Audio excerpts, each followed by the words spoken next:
ಪ್ರಮುಖವಾಗಿ ಯಾದಗಿರಿ ಜಿಲ್ಲೆಯಲ್ಲೂ ಕೂಡ ಧಾರಾಕಾರ ಮಳೆ ಆಗ್ತಾ ಇರೋದ್ರಿಂದ ಬಹುತೇಕ ಎಲ್ಲ ಡ್ಯಾಂಗಳು ಕೂಡ ಭರ್ತಿಯಾಗಿದೆ. ಅದರಲ್ಲಿ ಹುಣಸಗಿ ತಾಲೂಕಿನ ನಾರಾಯಣಪುರದ ಬಸವಸಾಗರ ಡ್ಯಾಂನಿಂದ ಕೃಷ್ಣಾ ನದಿಗೆ ಭಾರೀ ಪ್ರಮಾಣದ ನೀರು ಬಿಡುಗಡೆ ಮಾಡಲಾಗಿದೆ. ಕೃಷ್ಣಾ ನದಿ ತೀರದಲ್ಲಿ ಮತ್ತೆ ಪ್ರವಾಹದ ಭೀತಿ ಹೆಚ್ಚಾಗಿದೆ. ಬಸವಸಾಗರ ಜಲಾಶಯದ 30 ಗೇಟ್ಗಳನ್ನು ಓಪನ್ ಮಾಡಿ 2,80,000 ಕ್ಯೂಸೆಕ್ ನೀರನ್ನು ಬಿಡುಗಡೆ ಮಾಡಲಾಗಿದೆ. ಬಸವಸಾಗರ ಡ್ಯಾಂನಿಂದ ನೀರು ಉಕ್ಕಿ ಹರಿತಾ ಇದೆ. ಈ ಕುರಿತು ನಮ್ಮ ಪ್ರತಿನಿಧಿ ನಾಗಪ್ಪ ಮಾಲಿ ಪಾಟೀಲ್ ಒಂದು ಪ್ರತ್ಯಕ್ಷ ವರದಿ ಕೊಟ್ಟಿದ್ದಾರೆ, ನೋಡ್ಕೊಂಡು ಬರೋಣ.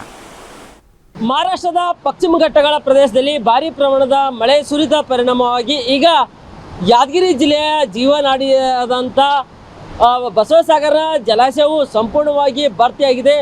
ಬಸವಸಾಗರ ಜಲಾಶಯಕ್ಕೆ ನೀರಿನ ಒಳಹರಿವು ಹೆಚ್ಚಾಗಿದೆ. ಈಗಲೇ ಬಸವಸಾಗರ ಜಲಾಶಯಕ್ಕೆ ಸುಮಾರು 2,60,000ಕ್ಕೂ ಹೆಚ್ಚು ಕ್ಯೂಸೆಕ್ ನೀರು ಬಸವಸಾಗರ ಜಲಾಶಯಕ್ಕೆ ನೀರಿನ ಒಳಹರಿವು ಇದ್ದು, ಬಸವಸಾಗರ ಜಲಾಶಯಕ್ಕೆ ಹೆಚ್ಚಿನ ಪ್ರಮಾಣದ ನೀರು ಒಳಹರಿವು ಆದ ಪರಿಣಾಮವಾಗಿ ಈಗ ಬಸವಸಾಗರ ಜಲಾಶಯದಿಂದ ಭಾರೀ ಪ್ರಮಾಣದ ನೀರು ಬಿಡಲಾಗಿದೆ. ಪ್ರಮುಖವಾಗಿ ಈಗ ಬಸವಸಾಗರ ಜಲಾಶಯದ ಏನು ಯಾದಗಿರಿ ಜಿಲ್ಲೆಯ ಹುಣಸಗಿ ತಾಲೂಕಿನ ನಾರಾಯಣಪುರ ಗ್ರಾಮದ ಹೊರಭಾಗದಲ್ಲಿರುವಂಥ ಬಸವಸಾಗರ ಜಲಾಶಯದ ಮುಂಭಾಗದಲ್ಲಿದೆ. ಖುದ್ದು ಇಲ್ಲಿ ದೃಶ್ಯಗಳನ್ನು ನೋಡಬಹುದು. ಬಸವಸಾಗರ ಜಲಾಶಯದಿಂದ ಸುಮಾರು 30 ಗೇಟ್ಗಳನ್ನು ಓಪನ್ ಮಾಡಿ ಸುಮಾರು 2,80,000 ಕ್ಯೂಸೆಕ್ ನೀರು ಹರಿಬಿಡಲಾಗಿದೆ. ಹೀಗಾಗಿ ಕೃಷ್ಣಾ ನದಿ ತೀರದಲ್ಲಿ ಈಗ ಮತ್ತೆ ಪ್ರವಾಹದ ಆತಂಕ ಕೂಡ ಎದುರಾಗಿದೆ.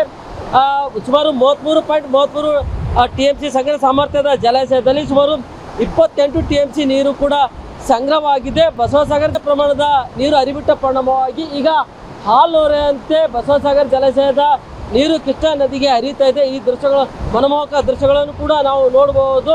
ಅದೇ ರೀತಿಯಾಗಿ ಈಗ ಹೆಚ್ಚಿನ ಪ್ರಮಾಣದ ನೀರು ಹರಿಬಿಟ್ಟ ಪರಿಣಾಮವಾಗಿ ಈಗ ಕೃಷ್ಣಾ ನದಿಯು ಅಪಾಯದ ಮಟ್ಟ ಮೀರಿ ಉಕ್ಕಿ ಹರಿತಾ ಇದೆ.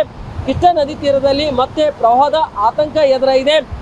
ಮಹಾರಾಷ್ಟ್ರದಲ್ಲಿ ಹೆಚ್ಚಿನ ಪ್ರಮಾಣದ ಮಳೆ ಸುರಿದ ಪರಿಣಾಮವಾಗಿ ಈಗ ಬಸವಸಾಗರ ಜಲಾಶಯದಿಂದ ಹೆಚ್ಚಿನ ಪ್ರಮಾಣದ ನೀರು ಹರಿಬಿಟ್ಟ ಪರಿಣಾಮವಾಗಿ ಈಗ ಯಾದಗಿರಿ ಜಿಲ್ಲೆಯ ಕೃಷ್ಣಾ ನದಿ ತೀರದಲ್ಲಿ ಈಗ ಮತ್ತೆ ಪ್ರವಾಹದ ಆತಂಕ ಎದುರಾಗಿದೆ.